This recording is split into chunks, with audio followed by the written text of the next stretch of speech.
E estamos no ar, esse é o Motorsport Business, o seu segmento de negócios do motorsport.com. Eu estou aqui ao lado de Felipe Mota, apresentador dos canais ESPN.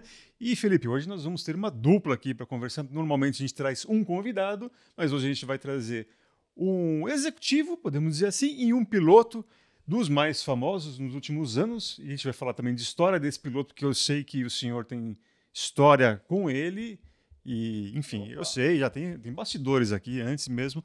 E eu quero apresentar aqui, vocês estão vendo Gabriel Hackby da Prio e também o Nicolas Costa, que você que acompanha o motorsport.com assiste ou assistiu ano passado o título do Nicolas Costa na Porsche Cup e agora vai torcer pelo Nicolas também no Mundial de Endurance, já torce para o Nicolas no Mundial de Endurance. Eu quero agradecer a presença de vocês dois aqui nos nossos estúdios em São Paulo. E eu vou começar contigo, Gabriel, até para você falar para as pessoas, né, qual empresa patrocina hoje o Nicolas, o que é a Prio, como ela se posiciona no mercado, qual o segmento dela. Explica para a galera, até muita gente está ouvindo o nome da empresa que você representa pela primeira vez. Seja bem-vindo. Obrigado. Primeiro, queria agradecer. É um prazer estar aqui. A Prio, para quem não conhece, é uma empresa de óleo e gás, é a maior empresa independente de óleo e gás do Brasil. É uma empresa que tem 9 anos de idade, que é focada na revitalização de Campo Maduro, que basicamente é explorar plataformas que já foram exploradas por outras empresas. Então, é uma empresa que vem em franco crescimento, capital aberto, e é uma empresa que foca muito nos investimentos em patrocínios esportivos, sociais, culturais. Então, a gente tem aí mais de 40 projetos apoiados. O Nicolas é um deles, ou talvez o principal deles. Então, é um prazer estar aqui para conversar com vocês. Eu acho legal, para já trazer o Nicolas, acho que é a primeira vez, é a primeira vez no Motorsport Business que vem um piloto junto com um patrocinador. E eu acho isso muito interessante porque não tem como um piloto fugir da rotina de reuniões. E eu me lembro uma vez, eu tenho uma memória péssima para resultado de corrida. Assim. Corridas que eu estive, eu não me lembro, pódio eu não me lembro, mas para depoimentos eu guardo o que o piloto falou. E uma das frases mais legais que eu ouvi foi do Bruno Senna, naquela época de patrocínio para a Fórmula 1. E aí era aquela coisa, será que vai ficar? Será que ele vai conseguir? Será que eu não sei o quê? E uma vez perguntei, e aí, como foi a reunião? Ele falou, a reunião foi boa, mas de uma reunião bem feita para um cheque assinado é um longo caminho. Você está nessa há muito tempo, então eu imagino que representa para você carregar no peito a Prio e outros players que você tem contigo, mas a importância de um patrocinador para viabilizar, o sonho, 2, o potencial, porque não é só sonho todo mundo tem, mas quem chega lá já é aquele que tem o sonho que se transforma em potencial. Prazer ter você aqui, Nicolas. Muito obrigado pelo convite, prazer estar aqui com vocês hoje. E não, absolutamente, é super importante. A presença do patrocinador, ela faz o negócio acontecer ou não. Né? E principalmente quando é um patrocinador como a Prio, que está comigo desde 2021, uma empresa que eu conheço desde 2016, então vende muito lá atrás e de fato a gente começou a trabalhar junto nessa parceria em 21. A gente de cara teve uma sinergia muito, muito legal, um crescimento exponencial também, tanto meu no automobilismo, que estava parado quando eu voltei com a Prio, e eles foram os grandes incentivadores, não só na questão de ajudar a custear o esporte, mas muito na questão de vamos lá fazer alguma coisa junto, você consegue, a gente confia na sua capacidade e a gente tem certeza que vai dar certo. E isso é primordial em qualquer esporte, e ainda mais se tratando de automobilismo, né, que é um esporte extremamente caro, ainda mais. Mas eu acho que a questão principal aqui é sinergia entre o patrocinador e o patrocinado. E nesse caso com a Prio, isso de cara foi muito legal. Os projetos todos que eles apoiam, tanto esportivos e culturais, são muito legais.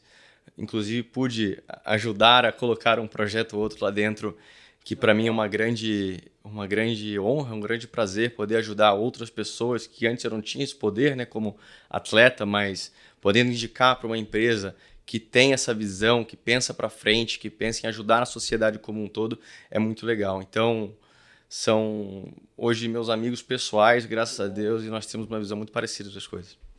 E eu até vou voltar um pouquinho com o Gabriel.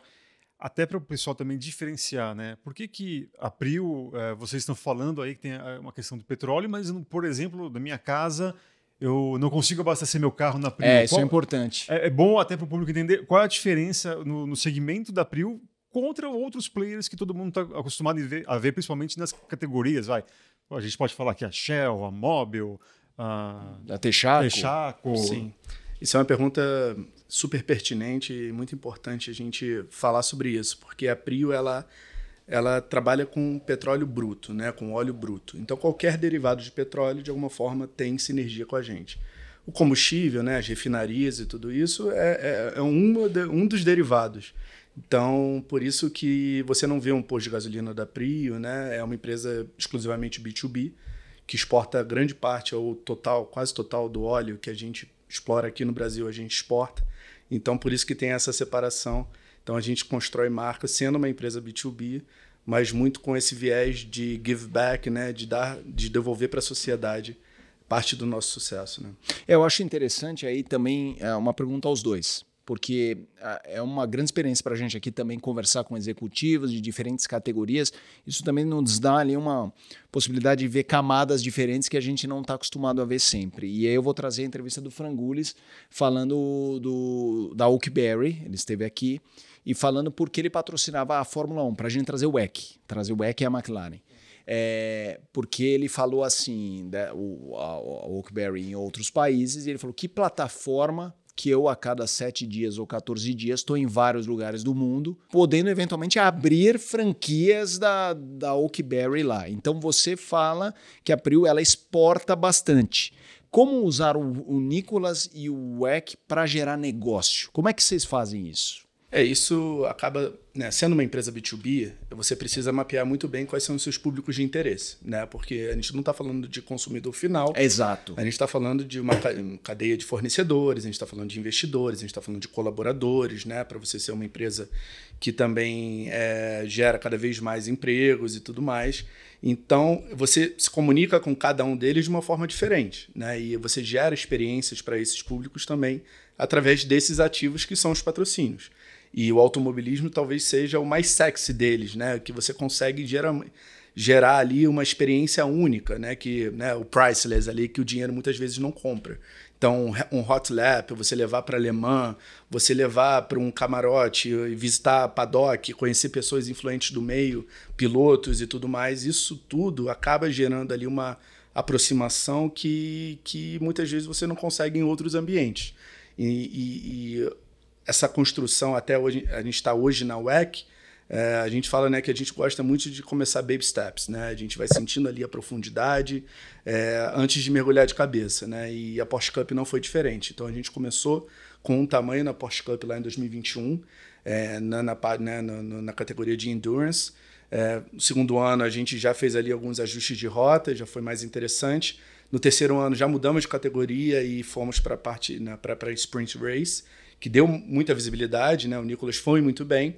E fechamos o ciclo ali da Porsche Cup e começamos a olhar para outras oportunidades até internacionais, que é onde estamos hoje. Então, essa parte de internacionalizar a marca e conversar com esses públicos de interesse hoje extrapolou o Brasil, né? O Rio de Janeiro, o Brasil, e hoje a gente já consegue trabalhar com Le Mans, Imola, Spa, São Paulo, claro, né? Que é o carro-chefe, né? Que é a volta de São Paulo para a WEC. Isso também foi muito importante na hora da análise.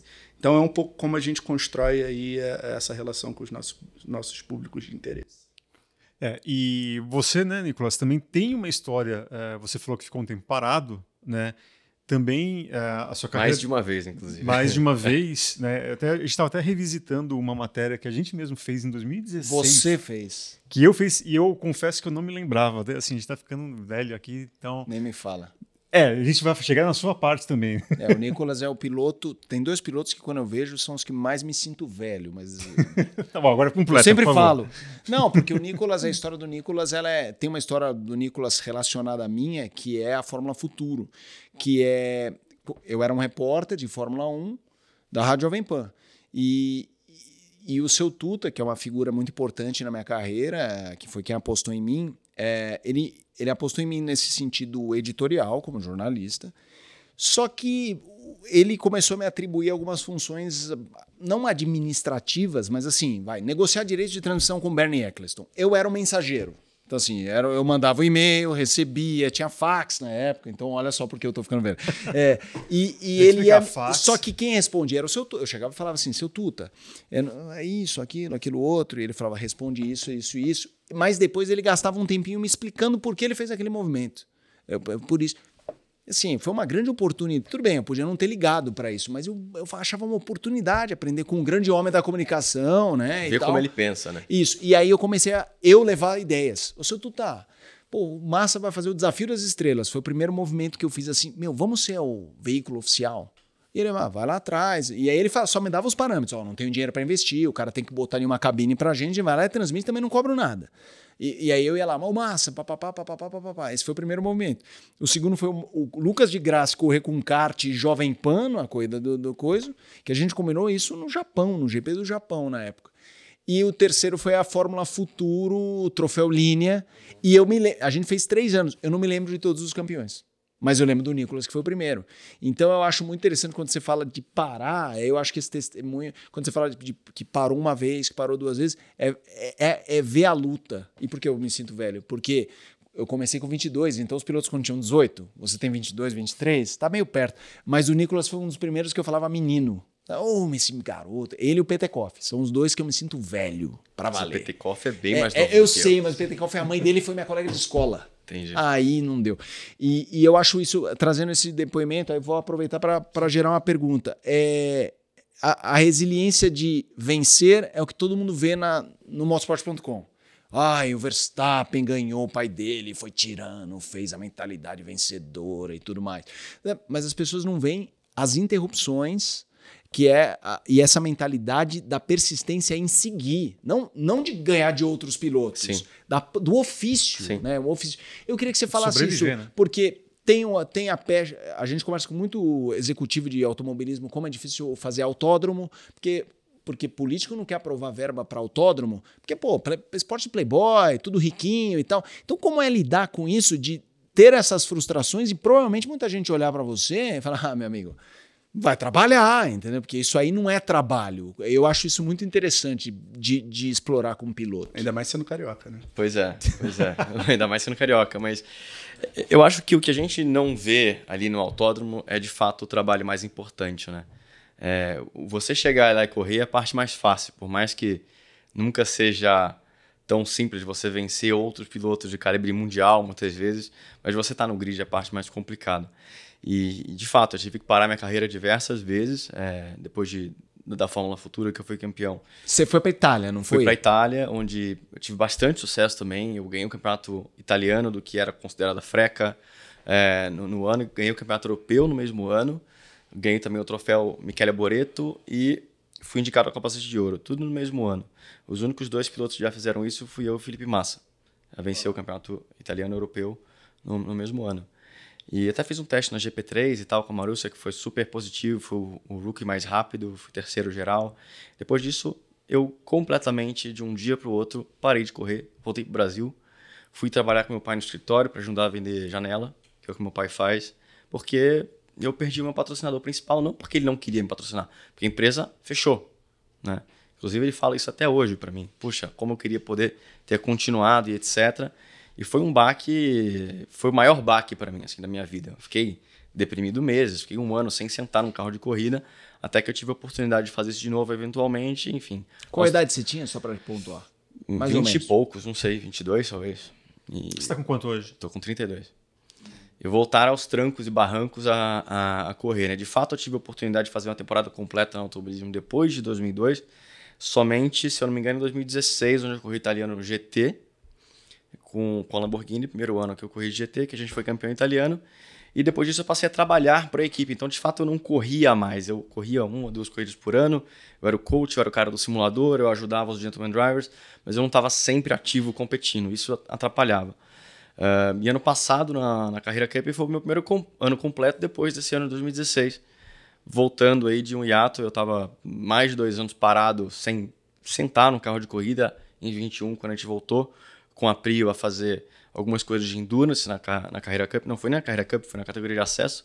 foi na Challenge, né, que eles chamam. E aí, ano passado, de fato, a gente deu um passo para frente. Eu fui lá, vamos ver se a gente consegue ser competitivo sozinho no campeonato de novo. E o ano foi, bom, muito acima até da minha própria expectativa. Eu sempre quero vencer, sempre quero ser competitivo. Eu sou uma pessoa extremamente competitiva. E esse fogo que manteve aceso todos esses anos, a vontade de correr, porque isso faz parte da minha essência. Competir faz parte da minha essência. E carro e automobilismo também. Sem tudo linkado, eu não sou eu, praticamente. Então, toda vez que existe uma chance, por menor que ela seja, eu vou fazer de tudo que eu posso para estar lá e ser bem-sucedido, porque você sempre tem que ser a primeira pessoa a se cobrar, né?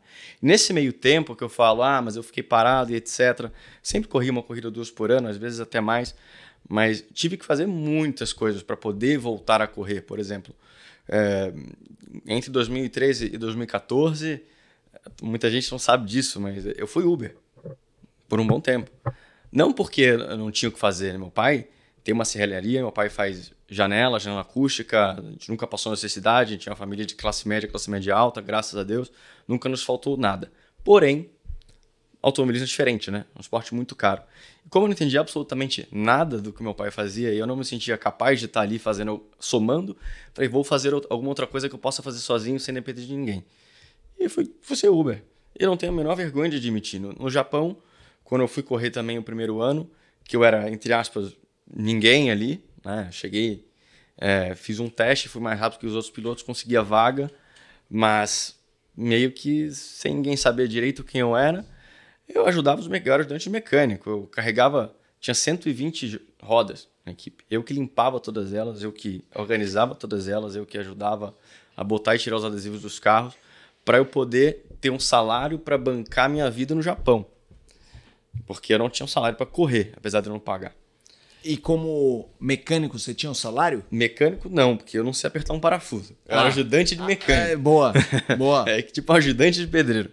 Então, são coisas que fazem você questionar se aquilo vale a pena ou não.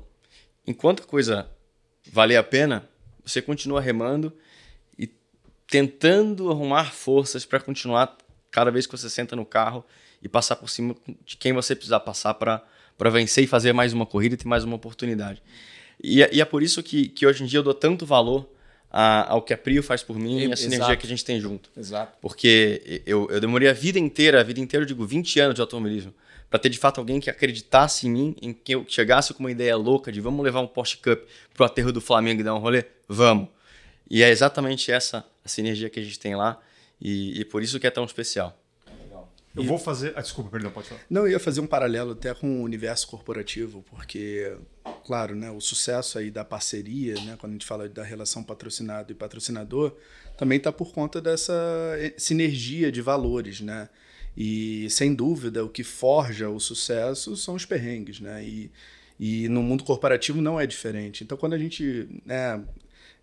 conheceu mais a fundo a vida do Nicolas, né, e todas essas dificuldades, tem muito a ver com a trajetória da Prio também, né, porque o momento que a gente está, claro, né, um momento que a gente está muito bom já nos últimos 2, 3 anos, mas tiveram muitas dificuldades lá atrás. E é o que nos mantém o foco quando você está, né, perto do topo ou no topo, para acordar todo dia e treinar e ter a disciplina e tudo mais. A gente faz muito esse paralelo com a vida do campo, né? Quando nós, sendo líder de mercado, para o cara continuar motivado para acordar e ter a disciplina para performar cada vez mais e mais. E não é diferente do Nicolas. Então, a gente faz muito nas nossas comunicações internas esse paralelo de que não adianta você largar bem se a 32ª volta, você está desconcentrado e você pode colocar tudo a perder. A relação de equipe ali, pit stop, né? Quanta gente envolvida ali, não é só o piloto, né? Você tem ali muita gente por trás, muitas famílias por trás. Então, isso acontece no petróleo, isso acontece em outros setores, isso acontece na vida. Mas isso é muito legal de ver que está aumentando, né, Eric? No automobilismo, que há alguns anos, eu acho que os patrocinadores eles viam retorno de mídia, aí tinha aqueles relatórios de clipagem, ver foto em tudo que saiu, que é importante, hein, pelo amor de Deus. Mas está aumentando muito o nível, na minha opinião, e a gente percebe aqui no Motorsport Business, já citamos outras entrevistas, eu cito mais uma, que é a do João Bosco, da ArcelorMittal, com o Casagrande na Stock, que é o atual campeão, campeão, bicampeão da Stock, e eles fazem esse depoimento também dos valores cruzados entre a figura do piloto e da marca. A que cultura, eu acho que né? A cultura da empresa. Isso é primordial para o sucesso, para a retenção de talentos e tudo mais. É essa cultura, você ter essa sinergia também com o que a empresa está buscando. Né? Então, por isso que você precisa olhar para dentro. Não adianta você só olhar para fora, para a mídia, para o ROI ali, né? Para quais são os indicadores. Os indicadores também estão dentro de casa. Eu já vou fazer uma pergunta, vou colocar o Gabriel na parede aqui, Felipe. Mas antes, queria que ele complementasse uma coisa de toda essa trajetória, inclusive a matéria que eu falei que ele tem no motorsport.com, que eu fiz e não me lembrava. Era do pai. O título falava que é Filho de Serralheiro dá a volta por cima, que era justamente relatando o seu título no GT italiano. Quando você sentou no carro do Mundial de Endurance pela primeira vez, para um teste, ou mesmo para a corrida da primeira etapa, chegou a passar um filme na sua cabeça? Você imagina, né? Com certeza. Eu fui para esse teste com uma cabeça muito aberta, de que assim, eu não sei o que vai acontecer, eu não conheço o carro, não sei quem são os outros pilotos. Eu tenho certeza que são pessoas muito capazes. Mas só de eu estar aqui, sentando nesse carro hoje, testando para uma equipe de nível mundial como a McLaren, eu estou realizado. Vou dar o meu melhor. Se o meu melhor for suficiente, eu vou ficar muito contente. E foi o que aconteceu. Mas, putz, você imagina, passou um filme. Antes desse teste, eu fui à sede da McLaren e eu tomei um café com o Zac Brown. Cara, em Woking, né? Em Woking. Em 2020, quando veio a pandemia, eu tinha um bom contrato para correr no Japão e todo mundo que era estrangeiro perdeu o contrato. Aquilo, na época, para mim, era minha grande chance. Né, de Super GT, tinha até papo de GT 500 já, grandes contratos em dólar, etc. E tudo foi por água abaixo por conta da pandemia, né? E eu voltei para o Brasil, decidi abrir minha empresa, né? Eu tenho uma loja de venda, de compra e venda de carro, assessoria também, principalmente, de carros especiais. E fiz isso durante 2 anos. E para eu voltar em, digamos, 1 ano e meio, 2 anos, a campeão da Carreira Cup, a estar lá sentado com o Zac Brown na sede da McLaren, tomando um café, falei, isso aqui é muito surreal. Isso aqui é completamente surreal. E eu curti cada minuto daquilo ali como se fosse o último, porque só isso já é uma história boa o suficiente para contar para os meus netos. Claro. Né? Então, muita gente não tem uma história dessa para contar, cara. Pois é. E em 2012, quando eu fui campeão italiano e europeu, eu fui à McLaren. Eu fui convidado para ir lá. E eu fui à McLaren conversar com, enfim, algumas conversas lá que acabaram não indo para frente, até porque eu não tinha mais 1 centavo de patrocínio. E vocês sabem muito bem que para você subir nas categorias júniores de monoposto, você precisa ter o patrocínio, né? E eu me imaginei, caramba, 12 anos depois eu tô aqui de novo, com outra possibilidade. E você imaginou já se der certo? Deu certo.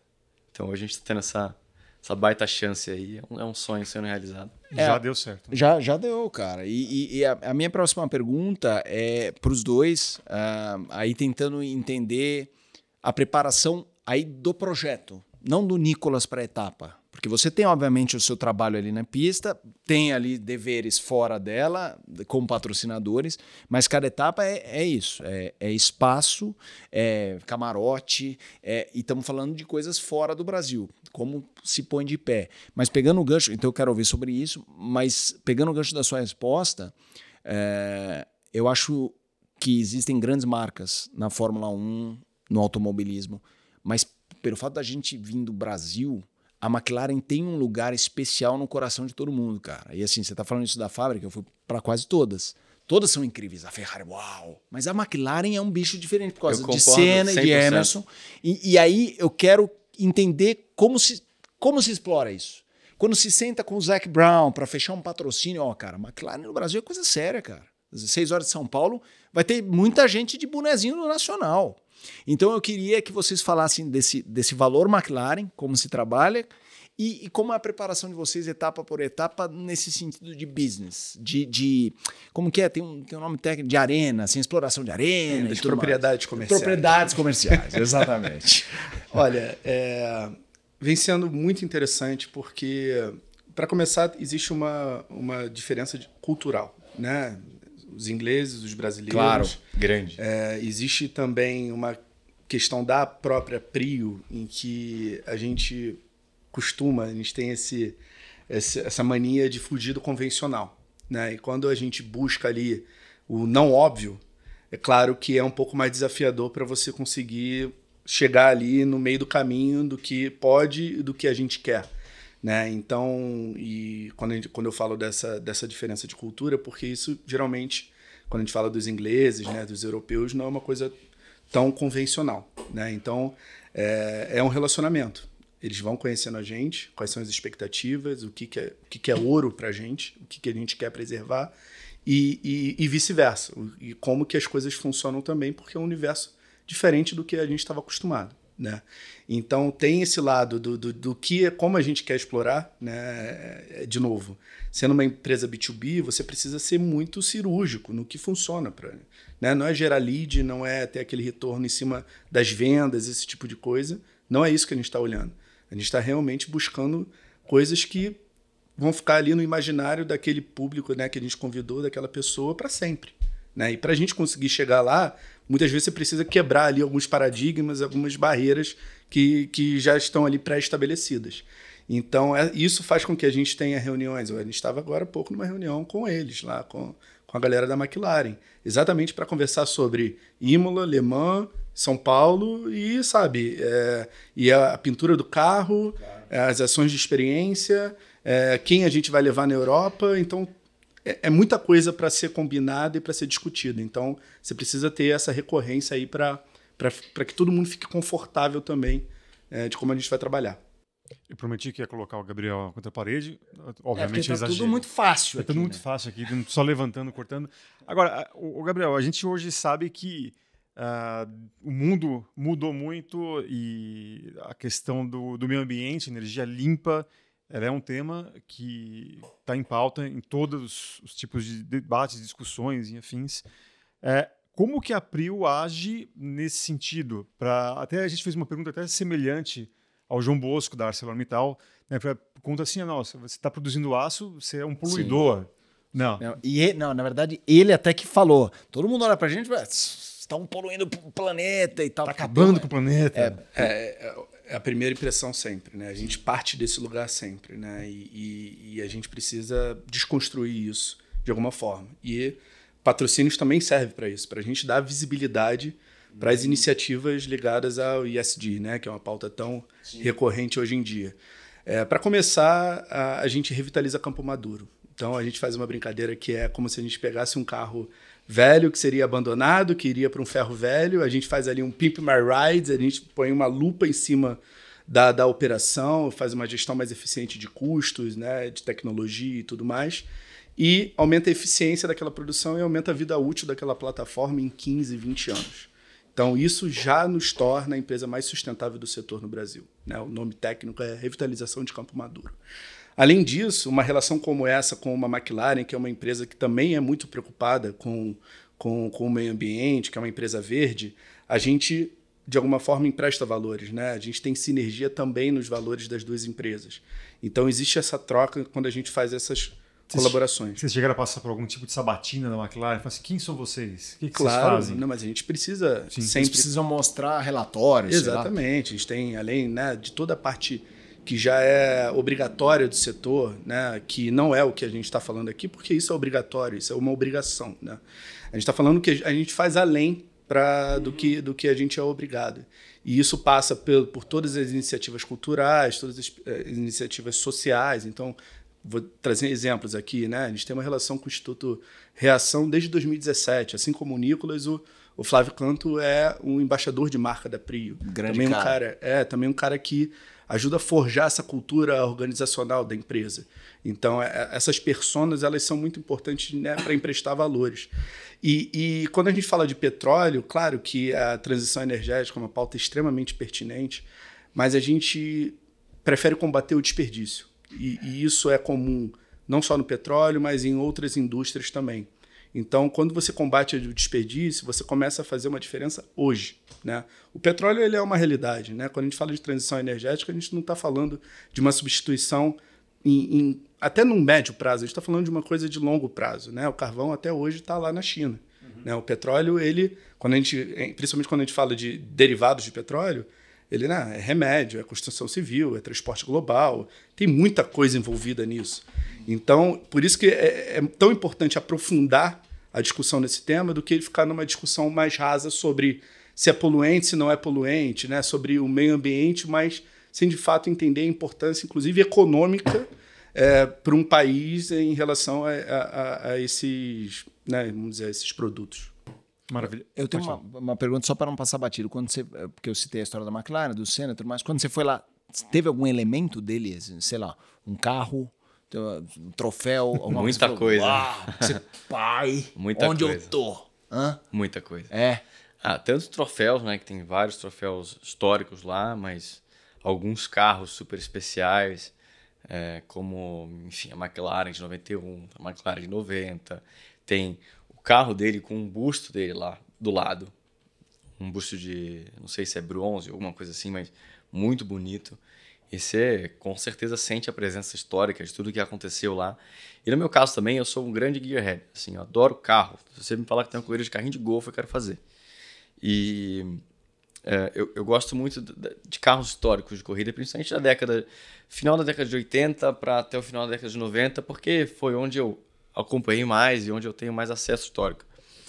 E vendo lá na sede da McLaren, o McLaren F1 GTR número 59, pretinho, Tokyo Ano Clinic, que foi o carro que venceu o Le Mans em 95, e botando na minha cabeça, na época eu não tinha assinado ainda, né? Meu Deus, talvez eu corra nesse carro, né? Nesse carro atual, né? Caramba, já pensou que louco isso? Essa é a minha McLaren F1 preferida de todos os tempos, sem a menor dúvida, pelo valor histórico que ela tem, né? Não sei se vocês sabem muito bem da história desse carro em particular, mas esse carro era uma mula. Esse carro não ia correr. A McLaren tinha fabricado todos os que eles poderiam e tinha um patrocinador que queria que ele tivesse um carro em Le Mans, com um F1 GTR, e ele pagou o carro com a condição de que, se aquele carro vencesse a corrida, o carro não ficaria para ele. O carro seria da McLaren. E adivinha o que aconteceu? O carro foi lá, venceu a corrida, foi o último GT a vencer Le Mans até hoje, e o carro está no museu da McLaren. Então, tem vários carros emocionantes lá, mas óbvio, o carro do Ayrton é profundamente... bate em outro lugar. Eu tenho uma foto ajoelhado lá do carro dele. Caramba. Não, Porque é outro bicho. É outra coisa. Você olha como você andava disposto e tudo mais, e realmente... E pensar legal. em Imola, McLaren, um piloto brasileiro... É isso. Acho que 30 ainda anos, mais e latente. 30 anos. 30 anos. E 10 dias antes dos 30 anos. É verdade. Agora, dias antes dos 30 anos. Daqui a alguns dias a gente vai ter esse... Esse homenagem. privilégio. Né? Haja coração, haja mental, cara, pra você estar lá. Isso. Porque mexe mesmo. A outra pergunta que me chamou a atenção, aqui também é um lugar de histórias mais da cozinha, digamos assim. Me chamou a atenção a hora que você falou assim, os ingleses são diferentes. Ao que o Nicolas acompanhou dizendo, muito. Nós somos uma empresa global, a nossa sede de negócio é em Nova York, mas a sede editorial é em Londres. E existe um cross de conteúdo verdadeiro, a gente tem reuniões constantes e tal, e a gente entende o que vocês estão falando, pro bem e pro mal, assim, porque não é só muito ruim, é muito uau, dá para aprender muito com os europeus em geral. Eu não falo isso do modo, sim, modo negativo. Eu entendi, mas assim, para eles entenderem, às vezes, necessidades específicas de mercado brasileiro, é difícil, porque... Esse é um país... Aí é o nosso país é muito diferente. E aí a gente tenta explicar e não é tão claro. Os caras... a gente já teve vários problemas de falar, não, isso aqui não funciona aqui, tem que ser assim. E os caras... Como não? E eu queria tentar entender isso.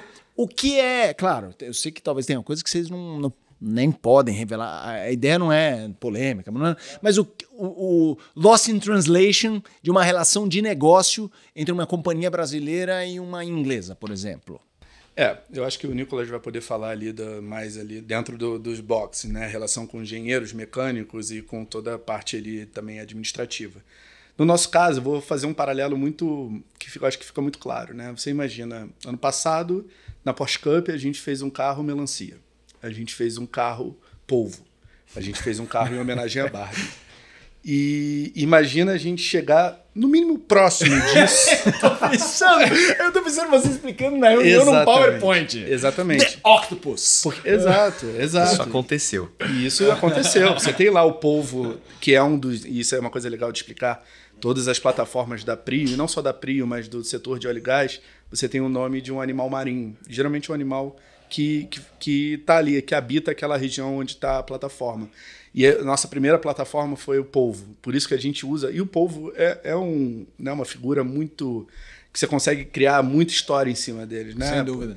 Por causa dos tentáculos, por causa de toda a mutação, a parte camuflagem. de camuflagem que ele tem. Dependendo do É um dos desenho. animais mais inteligentes, né, Sim. marinhos. E Então, dependendo do desenho no carro, vira algo simpático, inclusive. é isso, fica uma coisa lúdica, né? Você brinca com gerações mais novas, você consegue atrair.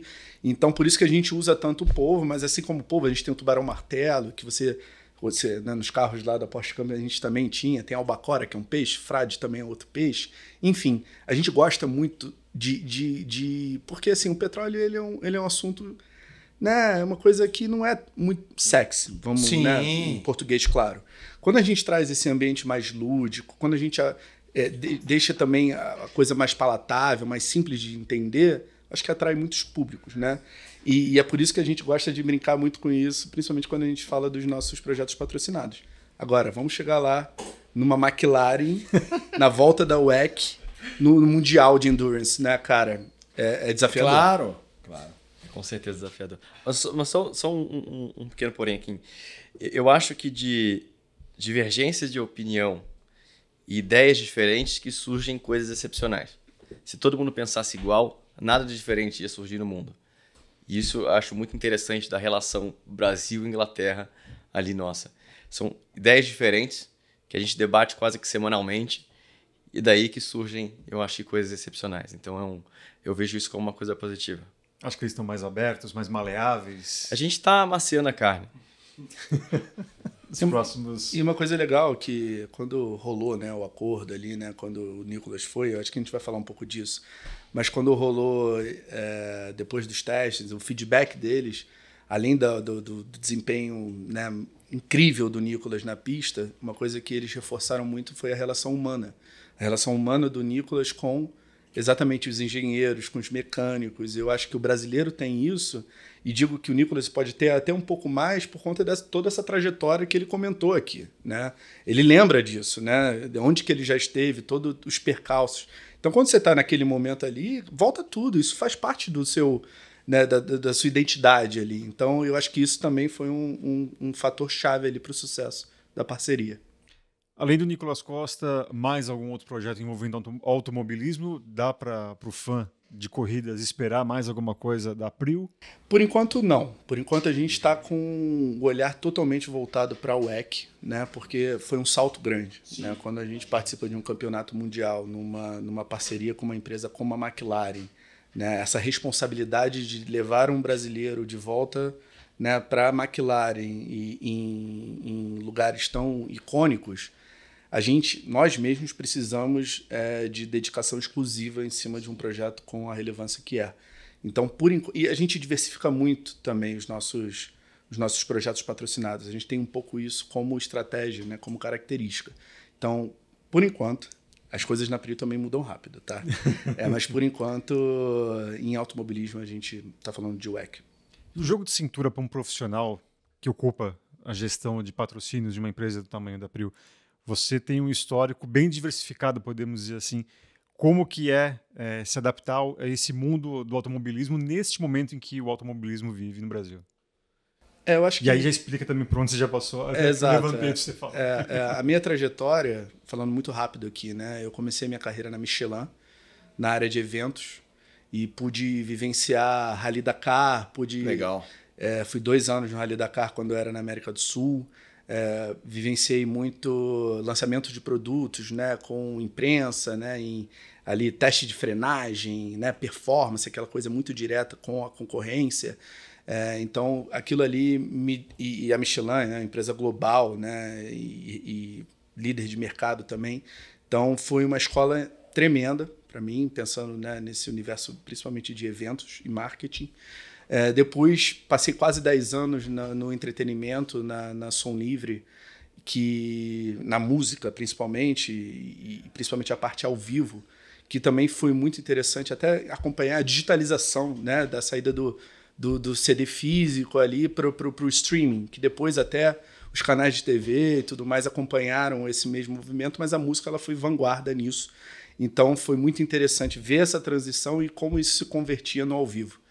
E recentemente, quando surgiu esse convite da Prio para criar essa área de patrocínios, porque é uma empresa nova, né? E até então patrocínios ainda não era muito parte da estratégia de construção de marca, né?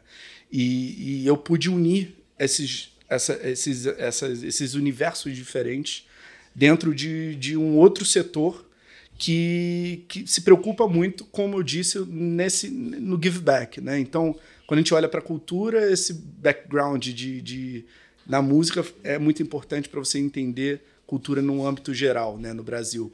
Quando você olha para a alta performance, a relação ali da Michelin também foi muito importante. Então, eu pude unir esses universos todos para conseguir ter uma leitura muito clara do trabalho que a gente vai fazer e está fazendo. Maravilha, Felipe. Alguma outra questão? Eu teria várias, mas ficaremos muito tempo. Eu acho até importante lembrar que tem 6 horas de São Paulo, e aí vai ser uma ótima oportunidade para ver esse trabalho também. Contem com a gente acompanhando de perto, porque estaremos lá, para entender se esse passo doble ingleses brasileiros já está afinado. Vamos ver se tem um povo andando por aí em Interlagos. Eu convido vocês a ficarem atentos a Imola já. Tá? Ah, é? Opa! Porque, né, homenagem à cena, muitas ações. Eu não posso falar exatamente o que vai ser para não estragar a surpresa, mas a gente já começa agora. Ai, Nicolas, está querendo adicionar, além do lastro, um peso no carro que vão te cobrar aí. Mas eu já estou pensando nisso tem um tempo já. Tá treinado nisso, né? Tem a anuência, então. Vou tentar esquecer antes de largar, porque senão fica difícil. É isso. Maravilha. Eu quero agradecer demais aqui ao Nicolas Costa, ao Gabriel, que estiveram aqui falando desse lado do automobilismo. A primeira dupla, né, Felipe? Muito legal isso também, trazer esses dois olhares. E agradecer também ao Felipe Mota, que esteve aqui com a gente. E eu quero agradecer a você também, que nos acompanhou, a continuar acompanhando a cobertura do motorsport.com, não só no Mundial de Endurance, mas em todas as categorias. A Porsche continua firme e forte com a gente aqui. O Nicolas agora é coach, né, da Porsche. O Denner Pires veio aqui participar, chorou. Denner Pires foi um momento lindo, lembrando do pai dele. E quase assim, o Nicolas quase eu vi, eu cheguei a ver a brecha, mas eu falei, não, vou poupá-lo dessa vez. Porque é uma história muito bonita. Parabéns, eu conheci o pai do Denner agora, inclusive, no Velocitar. Que legal. Muito legal. O Denner é um cara que tem uma história muito legal também, muito. Né? Eu acho que hoje ele é um cara excepcional aí na produção dos eventos que ele faz e muito querido, né? Sem dúvida. Perfeito. Então, você sabe, o melhor lugar para você acompanhar o esporte a motor no Brasil e no mundo é o motorsport.com. Também acompanhar as nossas redes sociais. E a próxima edição do Motorsport Business vem aí também. Eu convido você também a se inscrever no nosso canal, ative as notificações, que aí você não perde tempo. Assim que a gente sobe uma entrevista especial como essa, você não perde tempo, tá legal? Um grande abraço a todos e até a próxima. Tchau, tchau.